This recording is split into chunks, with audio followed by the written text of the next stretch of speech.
we'll guide you through how to save node settings in Blender. If you find this helpful, don't forget to like and subscribe.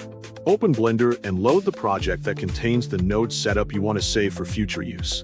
After the project opens, select the object, material, or workspace that already uses the nodes you plan to keep. Next, switch to the correct editor so you can view and manage the nodes properly. For example, if you are working with procedural effects or modifiers, open the Geometry Nodes editor from the Editor Type menu. Carefully review the entire node setup and confirm that every node is connected correctly and working as expected before saving anything. If necessary, rename important nodes so the setup stays organized and easier to understand later, especially when working with larger projects. Inside the node editor, press the A key to select all nodes in the current setup at the same time. Once every node is selected, press Ctrl and G together to group the selected nodes into a single node group. After creating the group, open the sidebar or Node Group Settings panel to edit the new node group information.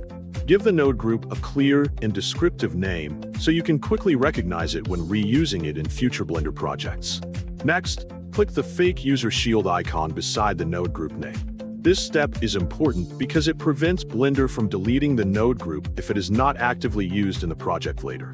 After that, save the current Blender project by pressing Ctrl and S or by using the File menu at the top of the screen. Choose a safe and easy-to-remember location on your computer, then save the Blender file normally. To reuse the saved nodes in another project, open a different Blender file where you want to import the setup. Go to File, choose Append, browse to the saved Blender file, and open the node tree folder inside it. Finally, select the Save Node group and click Append to import and use the saved node settings in your new Blender project. Using node groups in this way helps keep complex projects cleaner and more efficient because you can reuse the same setup without rebuilding it from scratch every time. It also makes sharing node setups with other Blender users much easier, especially when collaborating on scenes or animation projects.